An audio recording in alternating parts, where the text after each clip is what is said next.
Hey, it's Jordan. Delighted to be joined by Judge Kevin Sharp.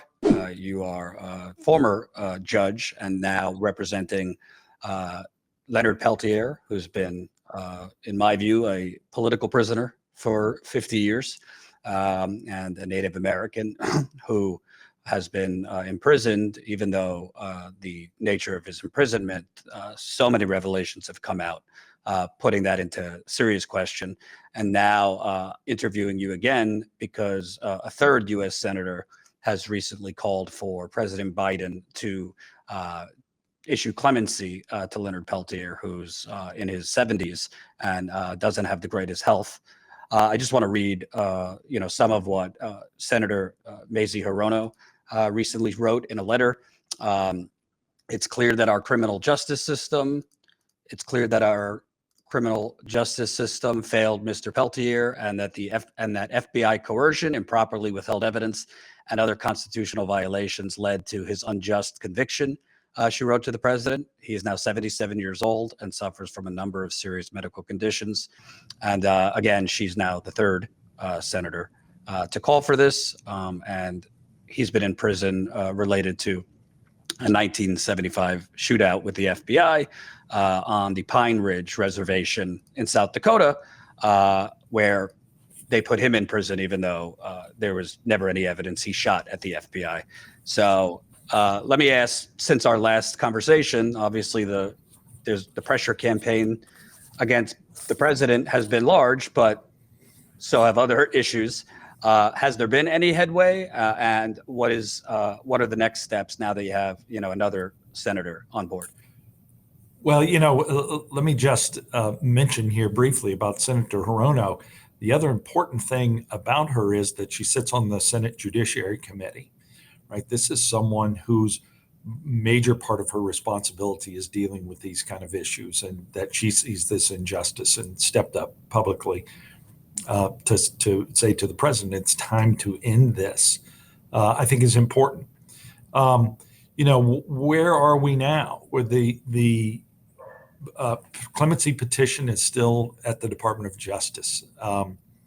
It has taken probably longer. It's been sitting there longer than the average petition would sit.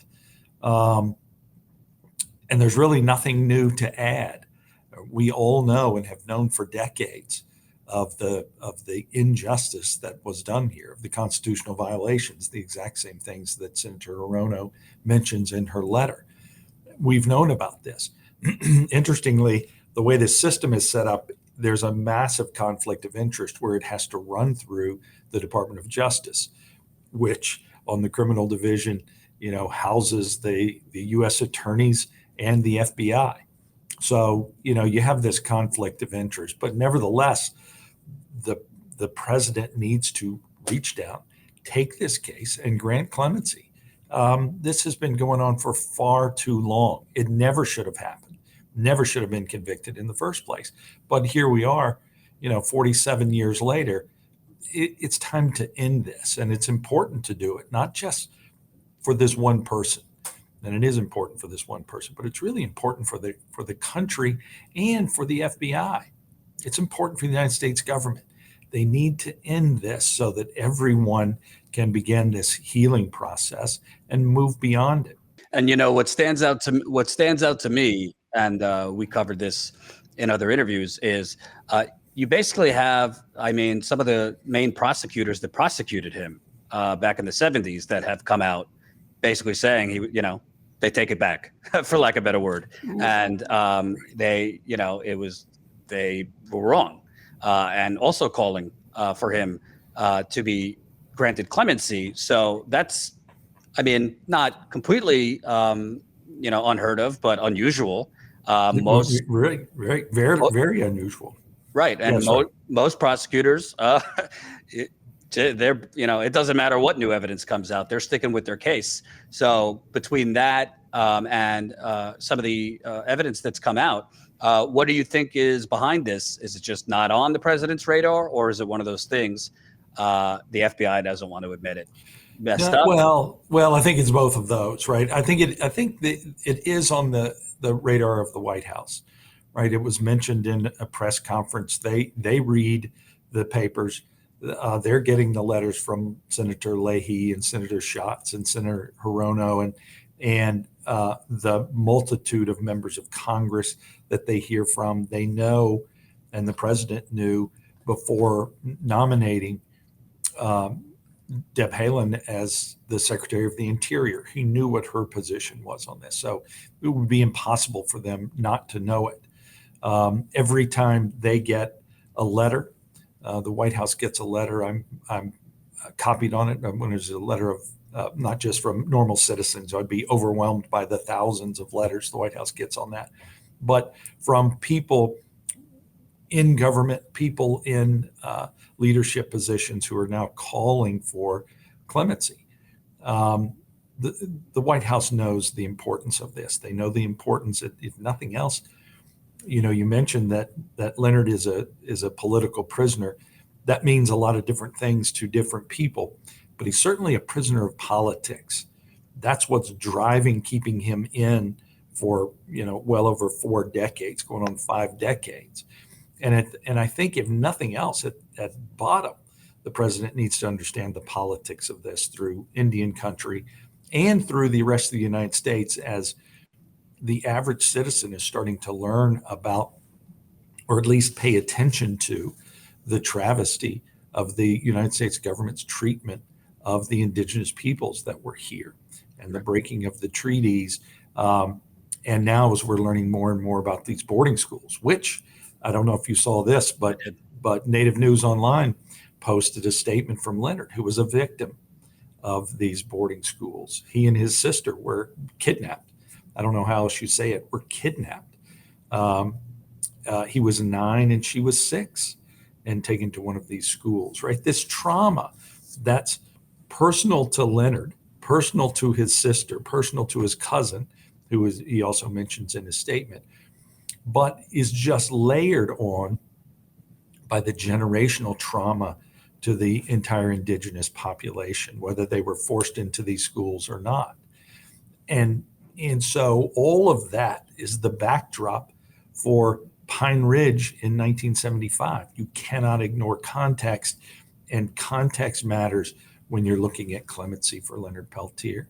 Right. I don't know how you do not sign this piece of paper for everybody's benefit, right, including Leonard, but and thousands. I also think, you were a judge, so obviously you have to deal with police.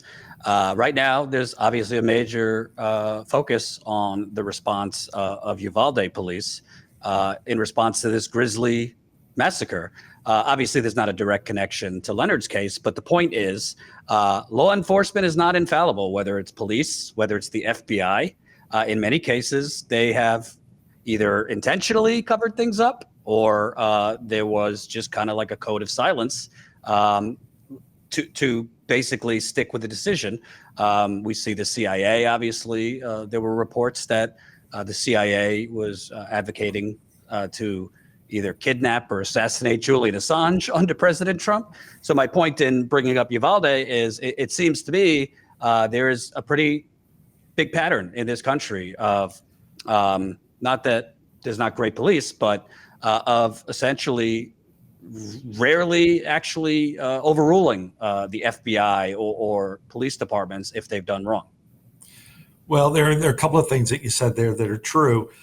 The most important of which is that the police and law enforcement are human beings, right? They make mistakes and they act in human ways. One of those is to find it very difficult to admit mistakes and try to correct them. Instead, you get entrenched in this 50-year lie, and that's what it is.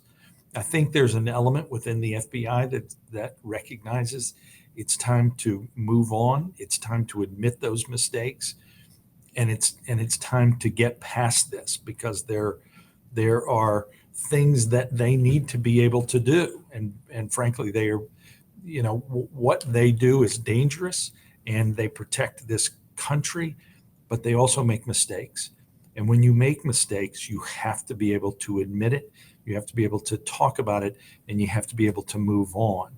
Mhm. Otherwise, they just compound themselves. And I think that's why you see James Reynolds, that you alluded to earlier, the former U.S. attorney on the case, coming out after all these years and saying, we made mistakes.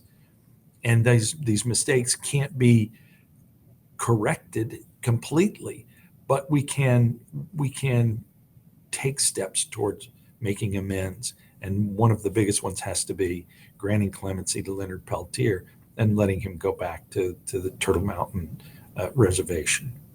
And I'd like to also ask you, because obviously I'm not Native American, but just covering Standing Rock and a couple other things and speaking to Indigenous people, healing and forgiveness is a big part of their beliefs. Obviously, you've spoken with people from Pine Ridge and others as part of this case. What would it mean to what they call Indian country if clemency was awarded, not just to the Pine Ridge Reservation, but the broader indigenous population of America? Well, I think what it would mean to them and to the rest of the country is just that mistakes were made. Crimes were committed, not by Mr. Peltier, but by members of the United States government. And it's time to say to the folks in Indian country and to the rest of the population, what happened was wrong. We cannot undo what was done, but we can stop the pain and suffering now. And let's make sure that we are in a position. You can't completely keep these things from happening again, but let's make sure that we are in the best possible position to ensure that these kinds of violations do not happen again. And the thing about the folks in Indian country, maybe more so, no group voting bloc is monolithic. No ethnic group is monolithic, but they have been treated so poorly for so long. For anyone to step up and say, what we did was wrong, and let's try and correct that, I think is huge for them and would mean a lot for the folks in Indian country. But it also, what a statement it would make to the rest of the United States. Those folks who don't live in that area, those folks who haven't been part of this generational trauma, to say, our country is better than we have acted, that we can be proud of what we are doing and who we are as soon as we recognize those mistakes. And talking about them is the only way to move beyond it. You can't ignore it. You can't hope, if you're part of the United States government that may have had a hand in this, you can't hope that he dies and everyone forgets it, because Right. they won't. It's the worst thing that could happen for the government, for the FBI. They need this to end, just like Leonard needs it to end, and just like everyone who has been a victim of that treatment needs for that to end. And lastly, could you just kind of talk about Leonard's health? Because he had COVID in February. He's 77, so he's vaccinated, but that's still, a risk. He's got other health issues. What condition is he in physically and, morale-wise today? Yeah, we all saw this coming. The COVID, BOP, the Bureau of Prisons, has not done a great job of protecting those that are incarcerated. And look, it's a tough job. You've got a lot of people jammed into a small area, but they could have done a better job, and we saw it coming. They were slow to get vaccines out, and once they got the prisoners vaccinated, they were not getting the booster shots. This is a funny story, but it's all this kind of catch-22 scenario where I'm asking, what does it take to get a booster? Why are they not getting boosted? Well, the response is, because you have to ask. Okay, who do we ask? How do I ask? What is your protocol for doing that? We can't tell you. Okay. What is this? Some scene from Joseph Heller novel. This is crazy. And so that Leonard in this scenario in this situation was finally contracted COVID shouldn't have been a surprise to anyone. What was difficult though was that I couldn't get any information. Their protocol, initially I was told he was put into a medical unit. What I learned was not a medical unit. He was put into an isolation cell in his unit. That's not the same as a medical unit. What they were doing was taking temperature once a day. Well, that's not treatment. Right. That's not caring for someone. It took days for him to get a cup so that he could drink water out of the sink. It took even longer for him to get a spoon so that he was being fed peanut butter in packets, to even get a spoon so that he's not trying to just chew on the packet and get some peanut butter out of there. That's not how you treat human beings. So basically he had to get through this himself, and eventually he did, luckily, because with his multiple health issues, he could have died, and no medical personnel would be surprised by that for someone his age and in his health to succumb to COVID. But he didn't, fortunately, and it was put back into the population. What he's told me is that there are prisoners there who won't tell staff that they've got COVID symptoms because they know that the response is you're going to go to an isolation cell and have your temperature checked. So they'd rather gut it out and stay where they are. You're actually in a better position. But then that puts everyone else at risk because now you're going to the chow hall or, mingling with other prisoners and just spreading COVID. Eventually, Leonard did get a booster shot, but it was after he had already had COVID, and he still has the effects from it. So, he's not in the shape that he was in while he was suffering through COVID, but, there are long COVID symptoms that still hang on, the fatigue and the difficulty breathing, these kind of things that you typically hear about as kind of the after effects or continuing effects of COVID. He suffers from those. And, there's no, as we've learned from this disease, there's no guarantee that you don't get it again or again. So, the longer he stays in there, the more the greater likelihood is that he contracts COVID again. And with his health issues, does he survive?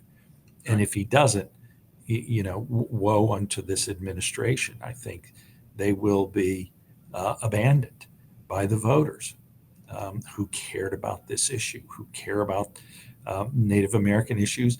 And even if that's not your motivation, who care about the Constitution.